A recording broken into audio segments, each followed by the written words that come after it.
Assalamualaikum warahmatullahi wabarakatuh. Salam sejahtera dan salam Malaysia Madani. Hai, saya Nur Hamizah Rahmat dan saya merupakan moderator pada sesi podcast kali ini. So, perform podcast kali ini kita bawakan khas daripada Institut Sukan Negara kepada anda semua. Di mana tajuknya adalah Revolusi Suplemen, Trend atau Keperluan. So, dua panel hebat di hadapan saya ni. Saya akan perkenalkan secara ringkas terlebih dahulu. Panel pertama, Dr. Azimah binti Ahmad, iaitu pensyarah kanan daripada Universiti Pertahanan Nasional Malaysia, UPNM, dan difahamkan bahawa beliau juga pernah berkhidmat di Institut Sukan Negara. Dan seorang lagi panel yang comel ni, CHMTS Dr. Siti Khadijah Ebi Rahman, iaitu pegawai kimia di Institut Sukan Negara. Selamat datang ya.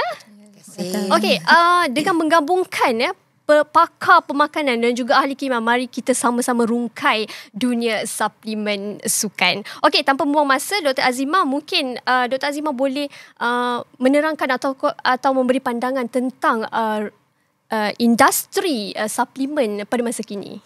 Terima kasih Puan Pengerusi.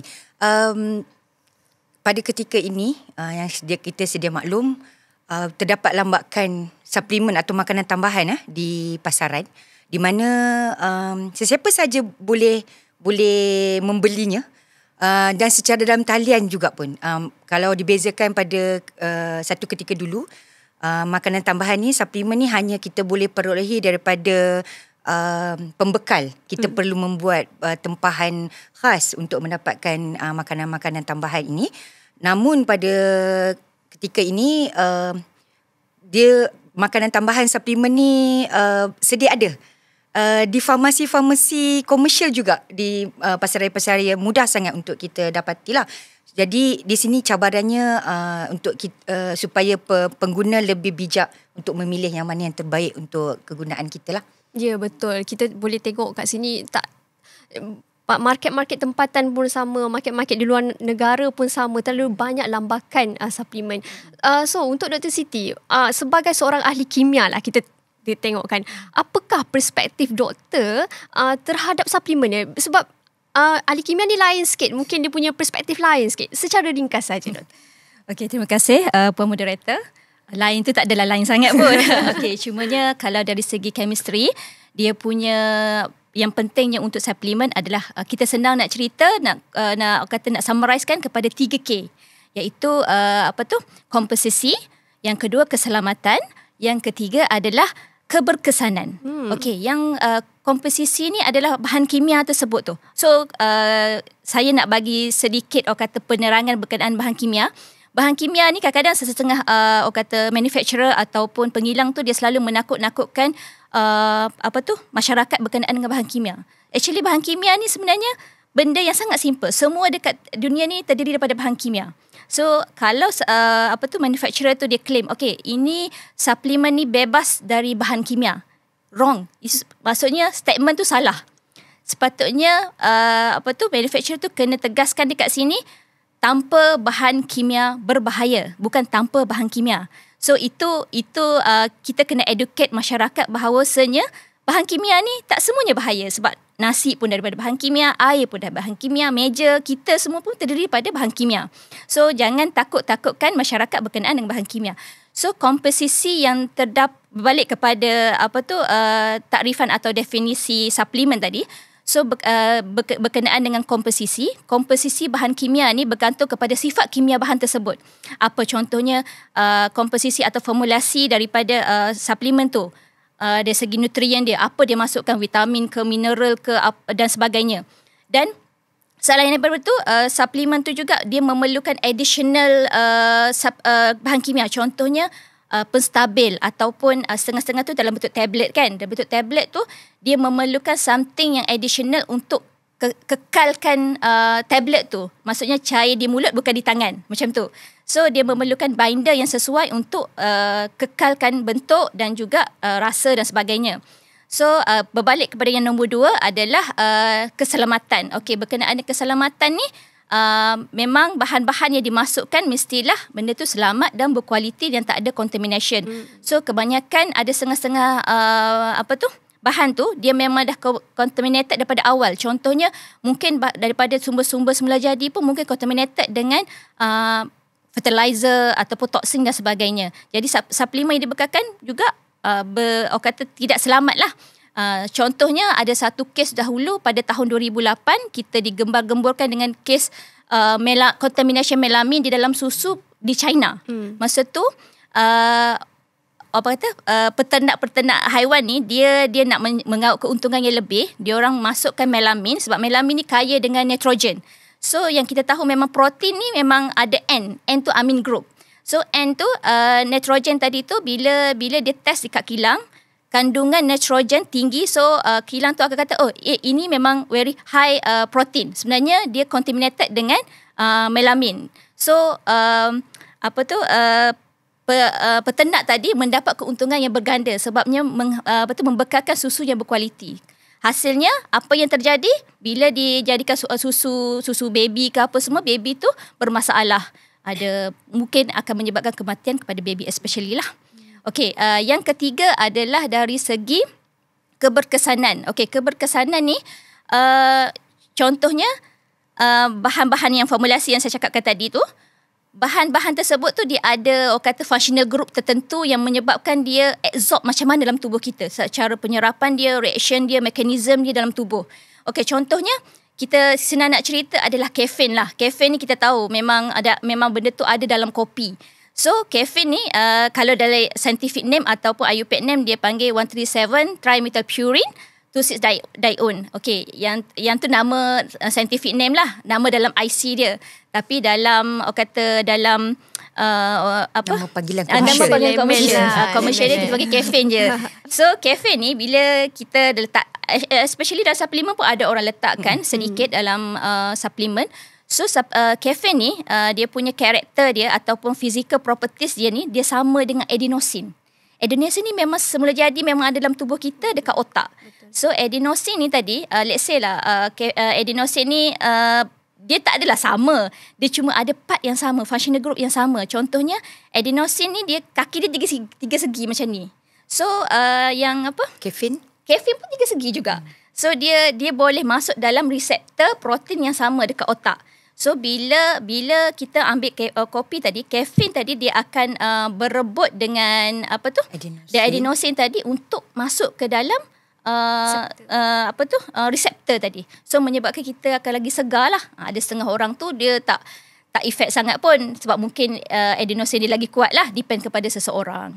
Itulah lebih kurang sedikit berkenaan dengan perspektif seorang ahli kimia ni. Dia dah ada 3K. Mungkin Dr. Azimah mungkin tak tahulah berapa K ke, ada FGK ke, W dari ke. perspektif sports performance, saya nak bagi 3P. 3P. 3P. Ada 3 yang semua. pertama prestasi.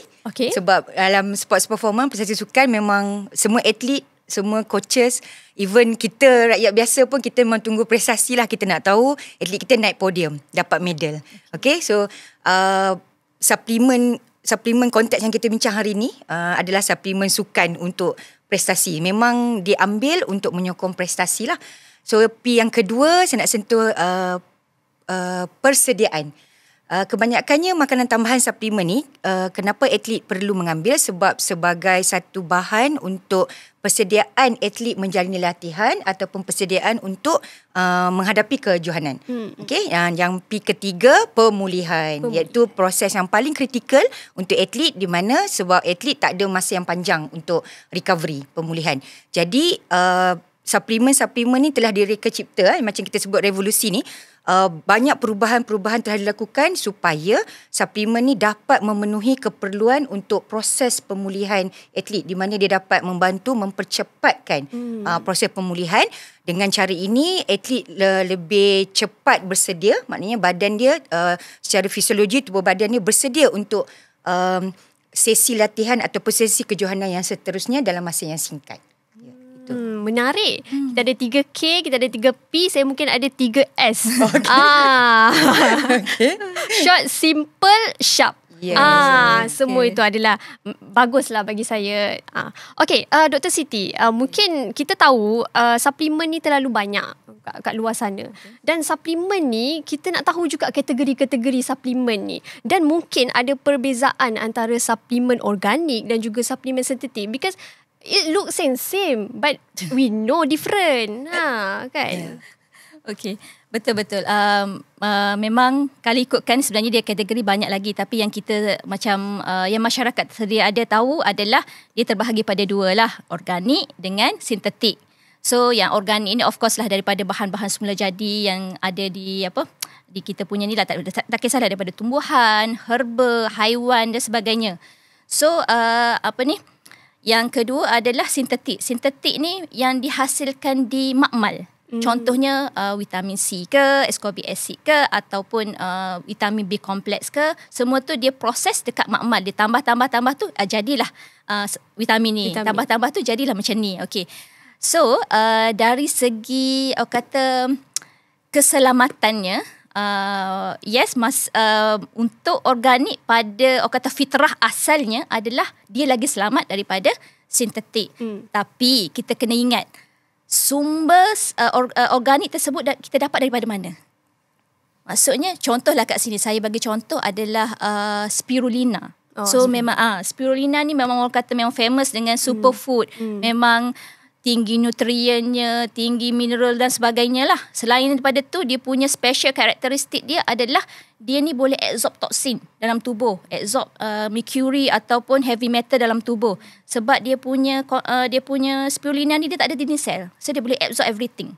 Jadi disebabkan physical properties dia macam tu, bila dia duduk so sumber dia daripada air. Spirulina ni dia dalam air. Jadi sumber air yang kita ambil spirulina tu daripada sumber mana? Kita kena make sure yang tu. Sebab yang mengikut kajian saya masa PhD dulu, saya memang fokus on water treatment. So water treatment memang kita ambil daripada water waste daripada petroleum punya bahan penapisan. Penapisan. Okey, lepas tu dan juga daripada bauxite punya mining. Jadi daripada situ kita nak tahu benda tu saya memang dapatlah detect daripada tu ada mercury. So daripada situ sama juga dengan spirulina tu, sumbernya daripada air mana. Kalau let's say lah sumber tu spirulina tu daripada sumber yang bertoksin, so bila dapat suplemen yang kita dapat tu kat kita tu still bertoksin. So macam seolah-olah kita harapkan pegar makan padi. So itulah lebih kurang berkenaan dengan sintetik dan organik. So organik tak semestinya selamat, sintetik tak semestinya tak selamat. Yang pentingnya kita tengok sumber dia. Sumber dia kat mana. Ya, betul. Okey, saya kira itu kita boleh rehat sebentar. Kita jumpa sekejap lagi. Okey, kita sambung balik. Tadi kita dah cakap pasal secara ringkas tentang takrifan dan juga definisi tentang suplemen. So, mungkin kita masuk bab aplikasi sikit. Dr. Azimah, apakah boleh terangkan sikit tak apa yang dimasukkan dengan suplemen dalam konteks sukan dan mengapa ini menjadi satu rutin bagi atlet? Bila kita cakap pasal atlet, dia mesti ada suplemen. Bila suplemen, dia mesti ada pasal atlet. Kenapa tu? Dan bagaimana seorang ahli pemakanan sukan ini untuk menyesuaikan suplemen itu terhadap atlet-atlet kita, mungkin dalam konteks fisiologi mereka ataupun dari segi matlamat sukan itu sendiri. Okey, baik, terima kasih untuk soalan tersebut. Okey, untuk suplemen sukan ni takrif secara ringkasnya kita nak bagi tahu adalah makanan tambahan. Bermakna sebab atlet kita orang biasa, orang yang sihat, dia mampu boleh makan macam biasa. Cuma disebabkan keperluan latihan yang tinggi, sebab atlet elite ni dia high intensity exercise lah, maknanya training dia sangat, demand yang sangat tinggi. Disebabkan itu ada ketika pemakanan biasa dia tak mampu untuk menampung keperluan, requirement of the athletes by itself. So disebabkan itu kita kena top up lah, tambah. Sebab tu nama dia makanan tambahan. So suplemen ni lebih kepada tambah. Jadi kita nak bagi tahu dekat semua atlet ataupun pendengar-pendengar yang aktif kat luar sana, bukan bergantung kepada suplemen untuk prestasi, tapi suplemen ni adalah sesuatu yang kita tambah jika kita tak dapat daripada makanan biasa lah. Jadi kenapa atlet ni perlu? Secara fisiologinya macam kita sebut tadi, disebabkan demand of latihan yang high intensity, disebabkan itu ada keperluan-keperluan nutrien, zat-zat makanan yang tak mampu ditampung daripada makanan biasa. Disebabkan itu kita kena tambahlah daripada suplemen. Contohnya paling senang, paling mudah dan paling common lah orang ambil suplemen protein. Okey, so protein ni sangat glamour lah. Protein ni kita merujuk kepada whey protein. Jadi bila seseorang atlet dia nak fokus untuk tambahkan dia punya jisim otot, hypertrophy. Okay, so keperluan protein tu menjadi lebih tinggi. Jadi kalau dia nak makan daripada makanan biasa, contohnya kalau makanan biasa kita makan tengah hari ayam seketul. Tapi untuk atlet yang nak buat hypertrophy ni, keperluan badan dia kemungkinan kalau dikira pada makanan biasa, dia perlu makan 3 ke 4 peha ayam lah. Jadi manalah mampu dia nak kunyah ayam sebanyak tu. Jadi disebabkan tu kita gantikan jumlah protein yang diperlukan tu daripada sumber suplemen lah. Sebab suplemen ni mudah. Macam you sebut tadi dah 3S tu. Short, short, simple and sharp. Yes, sebab dia suplemen ni memang telah direkecipta untuk kesannya secara terus. Okay, dia memang tuju terus. Jadi suplemen macam protein tadi, dibandingkan kena makan 3 peha ayam, atlet hanya satu scoop, satu bancuan, satu cawan 10 second dah boleh settle, dah dapat jumlah protein yang diperlukan. Jadi sebab tu adanya suplemen-suplemen yang diperlukan untuk atlet lah. Pengalaman saya pernah dengan atlet hoki wanita, yang kita tahu secara fisiologinya wanita ni memang agak sedikit sukar untuk kita tambah jisim otot walaupun dengan latihan bebanan, dan kapasiti atlet wanita sendiri untuk push for hypertrophy training tu tak setinggi itulah. Jadi kita kena tambah dengan suplemen protein. Jadi memang dengan gabungan latihan, sesi latihan yang telah direka khusus dan kita top up dengan suplemen tadi, akhirnya kita akan dapat capai objektif kita lah untuk meningkatkan jisim otot. Dia mungkin boleh mengurangkan masa sikit lah. Dan kita dapat result tu dengan lebih cantik lah. Sebab kalau macam saya sebut tadi kan, nak makan 3 peha ayam tu, makanan kita ni walaupun kita masak grill ke kita steam, makanan tu tetap dia ada package lemak dekat situ. Jadi atlet kita ni, kita nak fokus nak tambah otot sahaja. Bila kita nak tambah daripada makanan biasa, cabaran ni tambah benda lain. Jadi atlet tak nak lah benda tu, dan kita sebagai pegawai pemakan pun kita tak nak tiba-tiba atlet kita tambah berat badan atau tambah jisim lemak disebabkan diet prescription yang kita bagi. Jadi dengan cara makanan tambahan ni, dia selamat dari segi kita fokus kepada nutrien yang kita perlukan sahaja. Jadi disebabkan tu memang adanya suplemen-suplemen yang tertentu yang menyebabkan atlet sangat memerlukan supaya dapat bantu untuk memenuhi keperluan latihan dan persediaan untuk kejohanan. Saya kira itu ada satu penjelasan yang mantap daripada doktor. Okey, suplemen ni kat luar memang banyak. So Dr. Siti mungkin boleh terangkan sikit sebab dalam suplemen ni kita dalam dunia sukan sangat concern terhadap isu doping, dan itu menjadi satu titik tolak bagi seseorang atlet tu juga. So dalam konteks suplemen ini, apakah sukan yang selalunya dikaitkan dengan isu doping? Okay, dan kenapa juga? Sebab kita pun yelah dah sukan tu, dan kenapa pula? Okey, berkenaan dengan sukan, memang kita ada buat analisis sedikit mengikut data Adamas daripada tahun 2007 hingga 2022 kalau tak silap saya. Masa tu dalam 17 tahun kita buat satu publication based on data Adamas tu. Dia sebenarnya dia punya data tu kita tak cakap lah sengaja ke tak sengaja, tapi kebetulan, yang ni kebetulan ya. Kebetulan kes yang selalu kerap atlet yang disangkut doping adalah di kalangan bodybuilder. Bodybuilder. Dan 100% bahan yang diambil oleh bodybuilder itu adalah steroid. So memang kena match pula sebab steroid ni, dia ni adalah compound yang lebih kurang sama dengan testosteron dalam badan kita semula jadi. Bezanya sikit je. Maksudnya kalau badan kita ni tak boleh nak kata tak boleh nak trace itu benda asing ke tak, dia macam lebih kurang sama. Macam kalau let's say dia dia ada 4 tayar, yang ni pun ada 4 tayar juga. So sama. Jadi bila dia masuk dalam tubuh kita, sel tu bila sampai dekat sel, ada satu reseptor yang pembawa ni dia kata ini testosteron. So dia akan bawa masuk ke dalam nukleus. Dia accept lah. Dia accept. Dia anggap itu adalah bahan dalam tubuh badan kita. So dia masuk dalam nukleus. So dia kacau nukleus kita masa tu.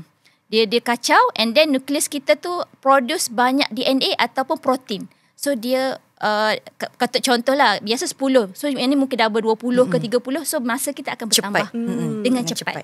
Itulah proses dia lah. So sukan yang kedua adalah yang saya perasan yang berkait dengan doping adalah weightlifter. Angkat berat. Angkat berat ni pula dia sinonim dengan kes diuretik. Mengikut data Adamas tu, weightlifter ni mengambil diuretik kemungkinan, saya tak cakap benda tu confirm, tapi kemungkinan untuk menurunkan berat badan secara drastik. Sebab diuretik ni sifat dia untuk remove air dengan cepat. Sebab badan kita kan 80% air. Jadi bila kita remove air dengan banyak, so kita punya berat cepat turun. Jadi weightlifter ni mampu untuk bertanding dengan berat badan yang lebih rendah. Maksudnya kategori yang lebih rendah. So itu adalah macam berkaitan lah. Maksudnya macam kebetulan pula sama kan. Maksudnya weightlifter dengan diuretik.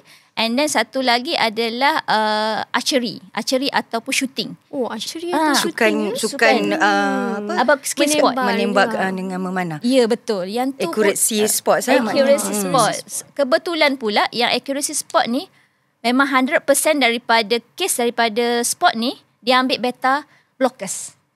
So beta blockers ni kita tahu untuk tenangkan orang kata sebab itu dia boleh shoot dengan tepat mungkin. Ya, betul. Dia kurangkan gemuruh dia. Dia rasa macam tenang. So dia boleh shoot dengan baik lah. So itulah. Dan tambahan lagi, ada juga, saya tak nafikan, mungkin ada juga kes yang memang bukan dia sengaja ambil, dia memang orang kata mangsa keadaan. So atlet ni tadi macam contohnya kes Datuk Lee Chong Wei kan, dia di-ban sebabnya pengambilan dexamethasone. Because of dia ambil satu suplemen, saya tak ingat, macam herbs lah. Herbs tu memang contaminated dengan bahan terlarang tersebut. So mungkin ada juga yang atlet-atlet di luar sana tu memang dia tak sengaja, dia tiba-tiba dapat macam tu, dia tak tahu dapat kat mana. So based on pengalaman saya dekat ISN handle suplemen, tak dinafikan memang kita dapat trace boleh dikatakan separuh juga suplemen dekat market ni mengandungi bahan terlarang. Especially steroid, diuretics. Jadi campuran. Dia ada campuran. Kira banyak juga kalau separuh daripada berapa tu doktor? Lebih kurang masa tu kami test dalam 60 suplemen. 60 maksudnya lebih 40 something lah. Maybe lah. Maksudnya dia tapi tak banyak lah. Kuantiti dia sikit je yang kita dapat tu. Tapi untuk kita sebagai orang awam, mungkin benda tu efek dia tak teruk lah. Mungkin long term punya efek. Tua-tua nanti sakit ke, saya pun tak pastilah. Tapi untuk ahli sukan tu yang tu yang kita risau. Sebab dia sensitif kan untuk doping. Dia doping. Sebab once sikit pun, kalau dia terus dalam urine, dia terus kena ban. So itu masa depan atlet tu lah, dia kena fikir betul-betul lah. Itu bertitik tolak lah di situ. Ya, betul. So isu doping ni lebih tertumpu lah kepada macam weightlifter, sepertilah weightlifter, bodybuilder ataupun archery. Macam mana Dr. Azimah? Kita tahu ini adalah setengah sukan saja, tapi adakah semua sukan sebenarnya memerlukan suplemen? Adakah spesifik sukan sahaja memerlukan suplemen untuk capai matlamat prestasi atlet tu sendiri? Adakah semua sukan memerlukan suplemen ataupun setengah sahaja? Okey, untuk soalan tersebut saya nak sambung sikit apa yang Dr. Cynthia explain tadi kan. Saya tertarik dengan yang kata ada atlet ni bukan secara tidak sengaja mengambil. Sebab memang kita ada kes di mana macam atlet angkat berat, sebab saya ada pengalaman bersama pasukan angkat berat lah sebelum ni. Yang diuretik tu sebab dia nak, kita panggil weigh in, nak make sure berat badan dia dalam kategori masa kejohanan. Tapi semasa latihan mereka akan lebihkan dia berat macam tak tahu, dia simpan berat badan. Sebab betul secara teorinya, kalau you ada berat badan lebih, you punya kekuatan, strength you akan lebih ekstra. Jadi dia boleh menjalin latihan yang lebih baik. Itu isu dia. Bila nak dekat competition je, dia akan guna cara drastik lah. Padahal kita dah advise turunkan berat badan lebih awal. Sebab kita dah bagi tahu berapa banyak penurunan yang selamat semua. Tapi namun macam itulah, kadang-kadang kejohanan last minute, ataupun kadang-kadang ada isu bukan atlet angkat berat saja, weight kategori sport yang lain lah, selalunya yang combat sport ni tukar kategori. Dia mula-mula kategori 64, tiba-tiba nak main 60 kg, 59. Sebab apa? Kadang-kadang kategori itu tak dipertandingkan dalam kejohanan tersebut, atau ini strategi jugalah coaches. Tapi ini demand, tak boleh nak buat apa. Jangan salahkan coaches dengan atlet.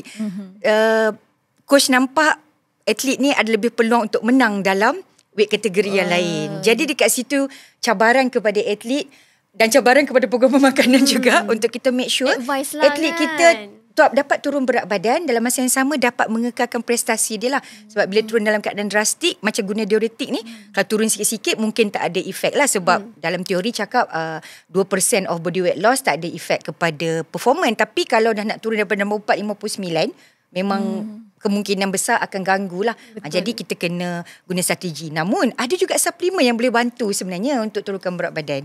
So berbalik pada soalan tadi, adakah semua jenis sukan perlu ambil ataupun tidak? Okay, dalam suplemen sukan ni, kita ada beberapa kategori sebenarnya. Kita ada kategori kita panggil food supplement. Food supplement ni contohnya macam sports drink, minuman sukan, sports gel, energy gel, energy bar. Jadi semua sukan boleh guna. Sebab suplemen ini direka cipta untuk memudahkan atlet mengambil semasa kejohanan untuk dapat tenaga yang lebih cepat. Okay, so jadi sports drink, energy gel, energy bar ni maknanya semua atlet boleh ambil, tak ada masalah sebab kita hanya guna semasa kejohanan. Namun ada spesifik suplemen lah, kita panggil ergogenik. Contoh yang paling mudah macam kreatin. Okay, kreatin ni sangat interesting sebab apa? Dia dalam kategori sport science ni, kreatin ni suplemen A lah. Dia memang, kalau siapa yang consume, dia memang akan bagi kesan yang sangat positif. Namun penggunaan dia hanyalah untuk atlet yang menjalani latihan atau aktiviti eksplosif, high intensity. Maksudnya dalam jangka masa yang sangat pendek. Training dia lah maksudnya. Training dan competition. Okay, contohnya angkat berat, sebab dia angkat berapa? 10 second je. Lari 100 meter, 100 meter. Sebab dia lari 10 second, 9 second. Macam instant punya energy. So kreatin ni memang memberi kesan yang sangat positif untuk sukan-sukan yang sebeginilah. Dan kalau nak ambil daripada makanan biasa memang sangat mustahil. Sebab kandungan kreatin dalam makanan protein sangat sedikit. Saya bagi contoh, sebab kalau ikut recommendation 5 gram je kita kena makan, tapi untuk dapat 5 gram kreatin ni you kena consume 1 kilo daging merah. So tak logik lah, maknanya atlet kau dapat beribu-ribu kalori kat situ kan.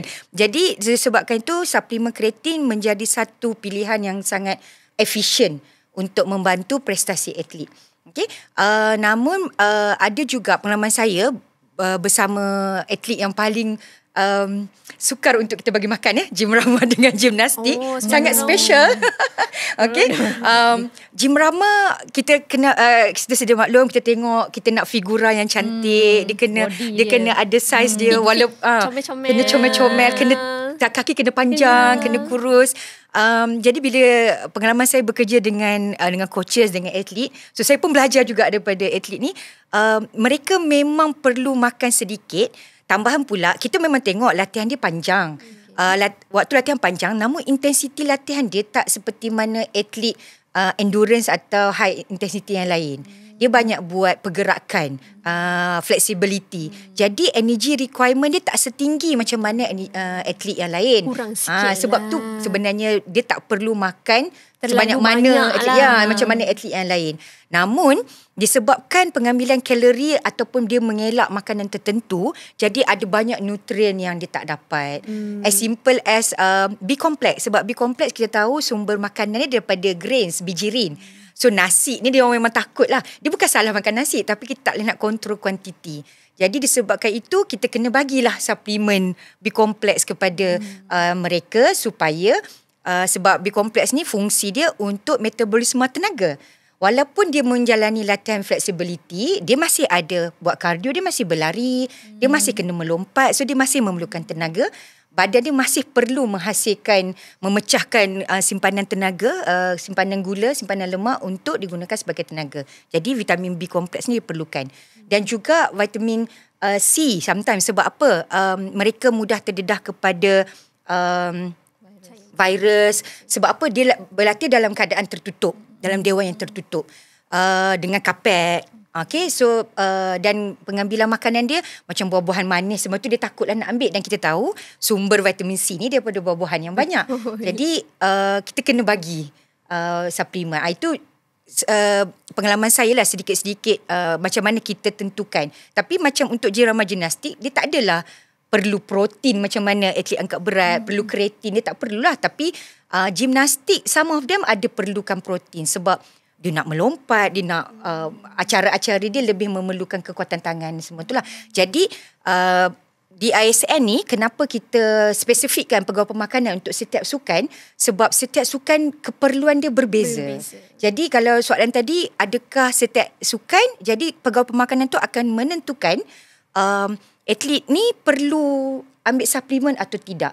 Macam mana kita buat keputusan? Mestilah kita cari bahan rujukan dulu. Kita tengok kajian-kajian yang sebelum ni saintis-saintis dah buat.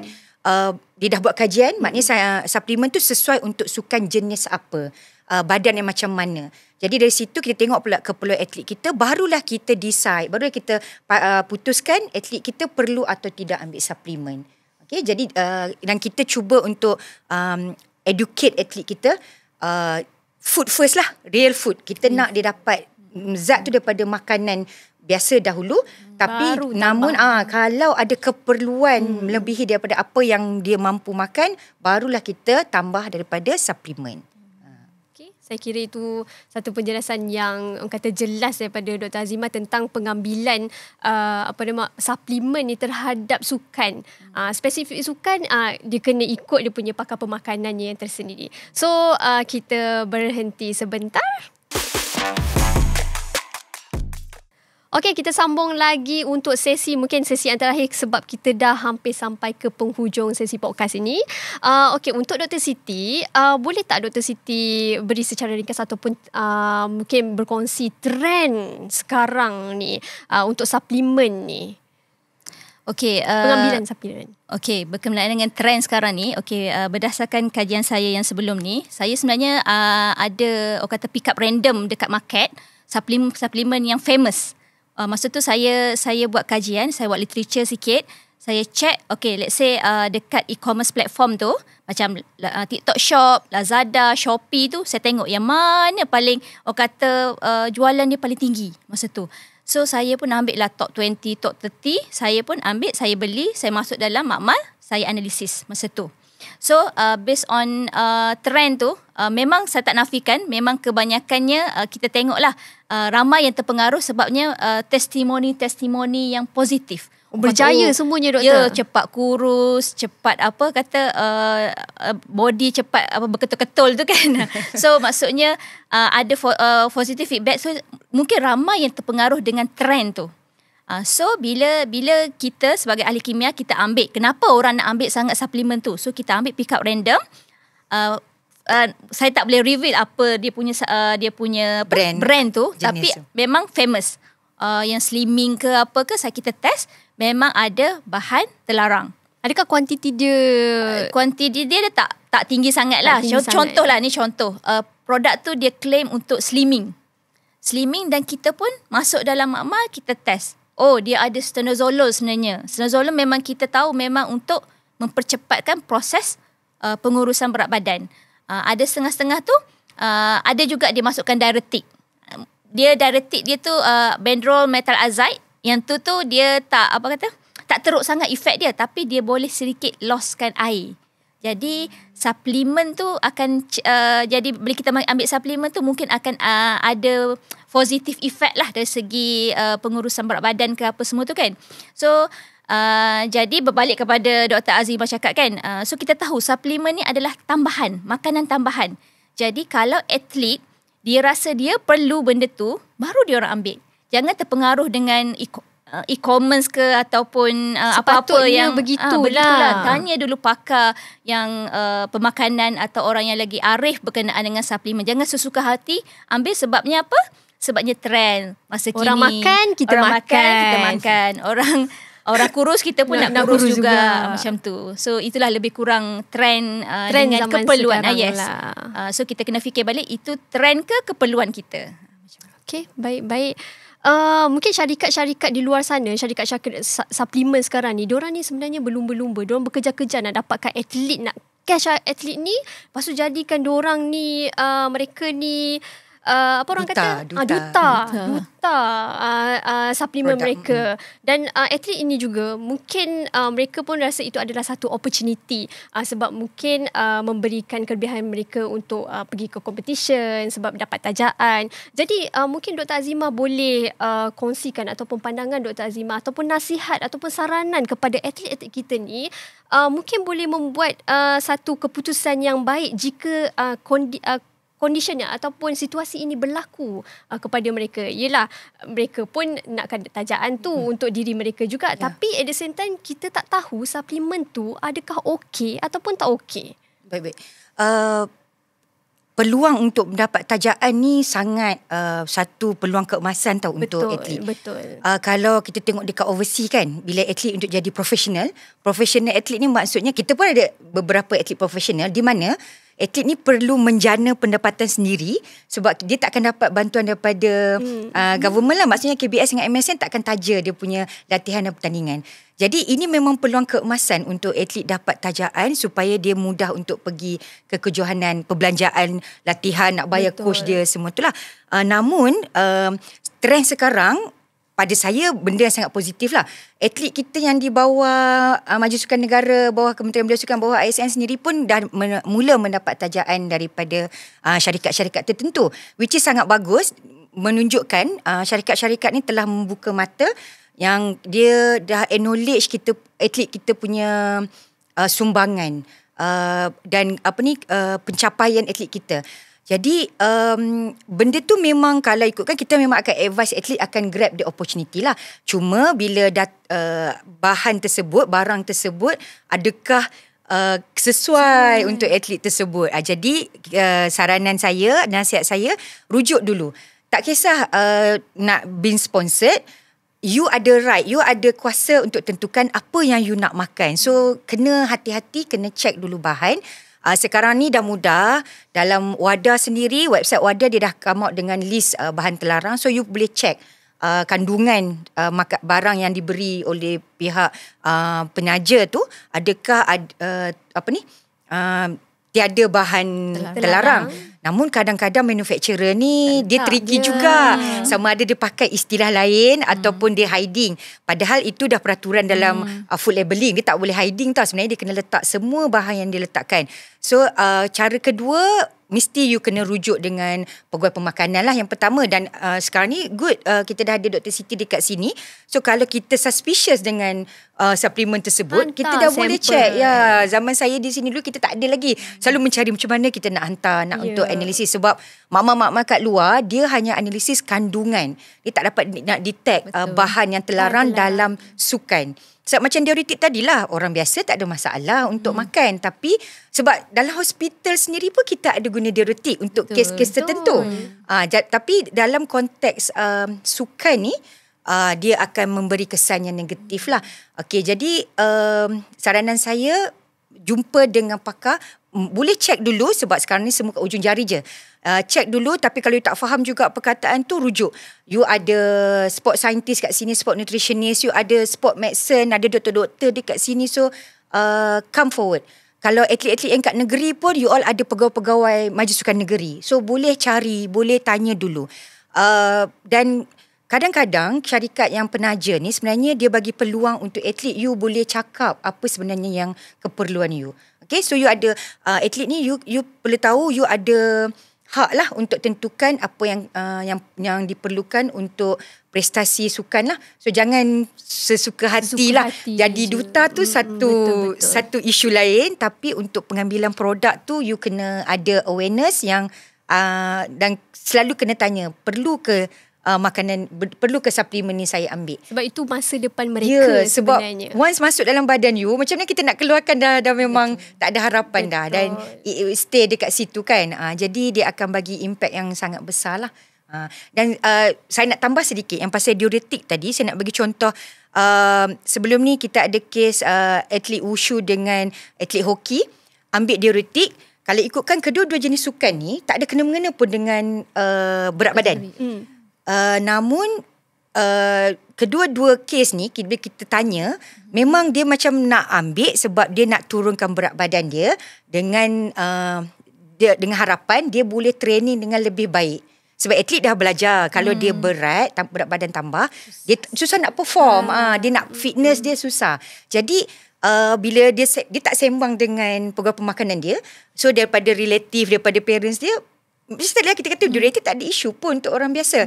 Jadi dia pun ambil, dia ingat tak ada apa-apalah kepada prestasi sukan sebab tak ada kena-mengena pun untuk keperluan sukan dia. Namun bila rezeki dia kena doping, rezeki lah tu kan. Sebab doping ni is a randomly kan. So dia bernasib pula masa tu kena pilih, dan pada ketika tu dia ambil sebab untuk keperluan diri dia sendiri. Dia tak terfikir pun untuk performance yang kita jadi isu doping ni, macam kita ambil bahan-bahan steroid tadi untuk push for performance. Tapi bila atlet ni dia retik untuk kesihatan dia lah, so-called, sebab dia nak capai berat badan yang sesuai untuk diri dia. Namun disebabkan itu tetap kena jugalah. Jadi bila once you kena doping, satu isu dekat atlet ni, you kena stop. Bila you kena stop, bermakna you dah hilang you punya career you dah berhenti. Kalau dah umur dah banyak, maksudnya you kena tunggu you punya jangka masa denda tu dulu, baru you boleh come back. You nak start balik. It takes some time. Memang you boleh latihan macam biasa, tapi you tak boleh pergi kejohanan. So untuk atlet elite, kalau you tak boleh pergi game, satu yang sangat frustrated lah. Sebab diorang training untuk performance dekat mana? Masa competition lah. Bila competition tu baru dia boleh buktikan tahap mana dia punya prestasi sukan sebenar lah. Jadi dekat situ, walaupun bahan tu kecil je, so kena hati-hati. Tanpa disedari, dia akan memusnahkan karier. Impact dia sangat besar. Ya. Betul-betul. So kiranya bagi mereka ataupun atlet di luar sana, hendaklah berujuk dulu dengan pakar pemakanan sebelum menerima tawaran-tawaran daripada syarikat-syarikat suplemen. So kita pun dah sampai ke penghujung sesi podcast ni. Okay, saya sukalah dengan 3K, 3P semua tu. So mungkin Dr. Siti dengan Dr. Azimah ada kata-kata akhir, tapi mungkin menggunakan 3 perkataan juga. Silakan. Okey, untuk kesimpulan lah kepada kita punya tajuk hari ni.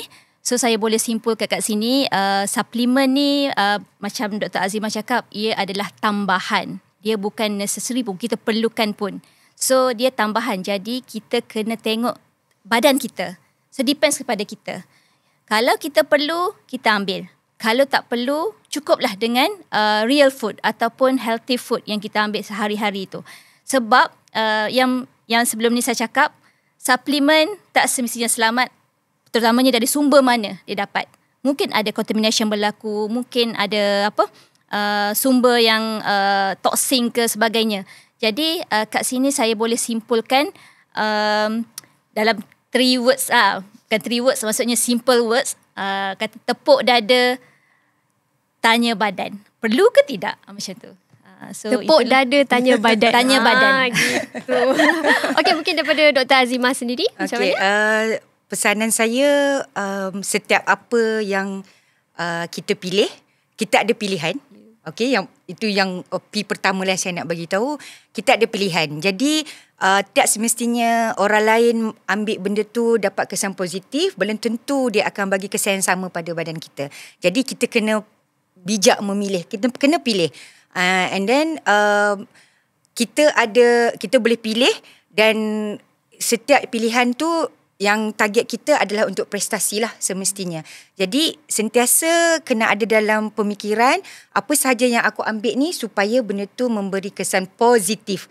Another P, kesan positif kepada tubuh badan dan juga untuk prestasi sukan. Setakat itu saja. Pilih prestasi dengan positif. 3. Ni 3. Tapi ni tepuk dada, tanya badan. Okey, terima kasih banyak-banyak Dr. Siti. Terima kasih banyak-banyak Dr. Azimah atas kesudian untuk menjayakan podcast pada kali ini. Dua-dua bunga comel kat sini. Okey, untuk mereka di luar sana, terima kasih banyak-banyak kerana sudi menonton podcast Perform Podcast. Minta maaf jika ada salah silap. Terima kasih. Assalamualaikum dan bye-bye.